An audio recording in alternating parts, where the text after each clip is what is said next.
अस्सलाम वालेकुम आदाब। आप देख रहे हैं स्टेट ऑब्जर्वर। मैं हूं आशिया खान। आज हमारे साथ एक ऐसी शख्सियत मौजूद हैं जिन्होंने सिर्फ जम्मू कश्मीर यूटी का ही नहीं, हमारे पूरे देश का भी नाम रोशन किया है। मैं आपको बताना चाहूंगी, इनका नाम है अंकुश कोहली जी, जिन्होंने रोलर हॉकी में हमारे देश का नाम रोशन किया है। और जिनको जूनियर लेवल, स्टेट लेवल की बात करें, नेशनल लेवल की बात करें और मास्टर लेवल पे गोल्ड मेडलिस्ट है। आइए हम इन्हीं से बातचीत करते हैं और जानते हैं इनके बारे में। सर, सबसे पहले तो आपका बहुत वेलकम है हमारे state observer. Thank you very much.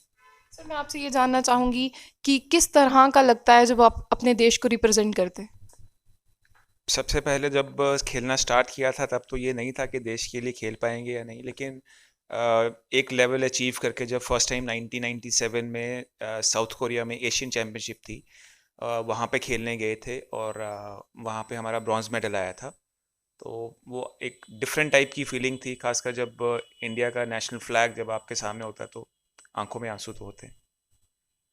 आपने अपने करियर की शुरुआत किस एज से की। 78 का मैं बॉर्न हूँ और 88 में मैंने स्केटिंग 88 और 89 के बीच में स्केटिंग स्टार्ट की थी और 91 में मेरी फर्स्ट नेशनल थी कलकत्ता में। उसके बाद ऊपर वाले की दया से अभी तक खेल रहा हूँ। आज तक आप कितने नेशनल लेवल पे खेल चुके हैं, स्टेट लेवल पे खेल चुके हैं, किन किन जगहों पे। 4 इंटरनेशनल है मेरी। First was in 1997, second 1998 world cup Macau, 2000 world cup London और 2001 एशियन चैम्पियनशिप इन ताइवान। उसके अलावा अराउंड 25 नेशनल चैम्पियनशिप्स और 18 या 20 के करीब नेशनल मेडल्स, जिसमें गोल्ड भी है, सिल्वर भी है, ब्रॉन्ज भी है। एक मिथ है हमारे जम्मू कश्मीर के लोगों में, जिनको ऐसा लगता है कि जम्मू कश्मीर में अगर कोई भी टैलेंट होगा उसको बेहतर प्लेटफॉर्म नहीं मिल पाता। क्या सच में ऐसा है? मैं आपसे जानना चाहूंगी, क्योंकि काफ़ी इंटरनेशनल्स आपने खेले हैं, जिस तरह नेशनल लेवल की बात करें।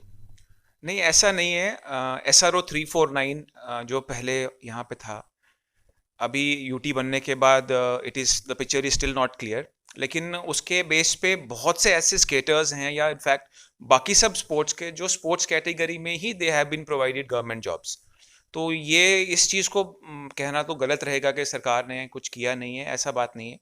But still there are so many other things जो हम चाहते हैं कि अभी भी थोड़ी चेंज हो। अगर लेट सपोज किसी को एक जॉब मिली है SRO में, तो उसके बाद भी अगर वो खेलता है तो उसको आगे क्या बेनिफिट है, ये इन सब चीज़ों को लेके हम कह सकते हैं। अदरवाइज इस चीज़ को मैं नहीं मानता कि खेल के आपको कुछ मिलेगा नहीं, ऐसा नहीं है। मैं खुद गवर्नमेंट जॉब में हूँ and it is because of my sport only, roller hockey. Apart from that, इन सब चीज़ों को छोड़कर आप किसी ऑर्गेनाइजेशन या किसी ग्रुप से आप लिंक्ड है, एसोसिएटेड हैं आप। 1995 में मेरे एक सीनियर हैं, श्री आरबी जी, मैं उनको अपना गुरु भी कहता हूँ। उन्होंने एक सपना देखा था। हमारा एक गांव है यहाँ से अप्रॉक्सीमेटली 40 किलोमीटर्स दूर, या 30 किलोमीटर्स दूर, जिंद्रा। वहाँ पे we wanted to make a academy वहाँ के बच्चों के लिए। एंड उस चीज़ को सोचते सोचते हमने एक क्लब बनाया था जिसका नाम रखा था रोलर एथलीट स्केटिंग क्लब जिंद्रा।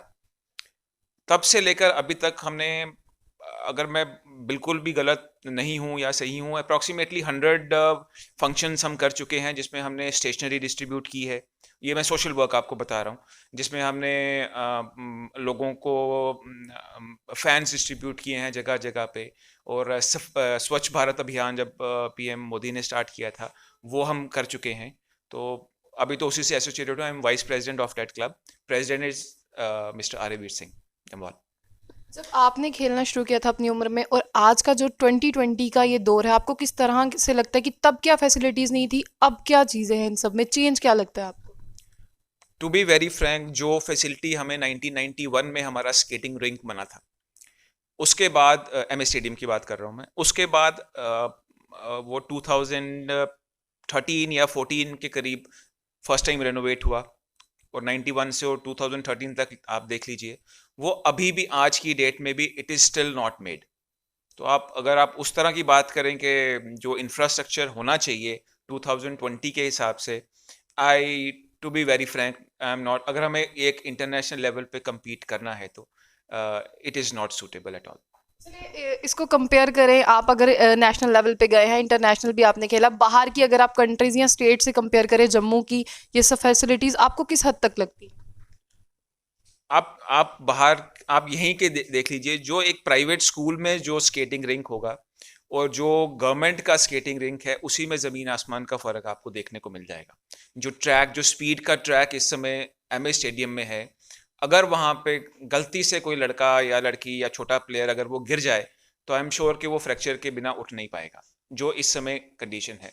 बाकी जब जहाँ जहाँ पे हम नेशनल खेलते हैं, मोस्टली विशाखापट्टनम में, चंडीगढ़ में, पटियाला में, सो मैनी अदर प्लेसेस, वहाँ विशाखापट्टनम का खासकर हम तो इंफ्रास्ट्रक्चर का यहाँ से हम उसका मुकाबला नहीं कर सकते। We can not compare that field with what field we have now. चलिए, जिस तरह से जो आपको देखने वाले दर्शक देख रहे हैं, अगर वो आपके पास आना चाहते हैं, इंटरेस्टेड हैं रोलर हॉकी के लिए, तो वो कहाँ पर आपको मिल सकते हैं? किस तरह से आप उनको ट्रेनिंग देंगे? किस जगह पे? अभी तो हम कोविड की वजह से ऑलमोस्ट 6-7 मंथ से प्रैक्टिस बंद थी, लेकिन अभी हम पीरखो, एक जगह है जहाँ पे टेम्पल है, विच इज़ फेमस प्लेस, वहाँ पे एक प्राइवेट रिंक है, शिवा रोलर हॉकी रिंक के नाम से, शिवा रोलर हॉकी क्लब के नाम से।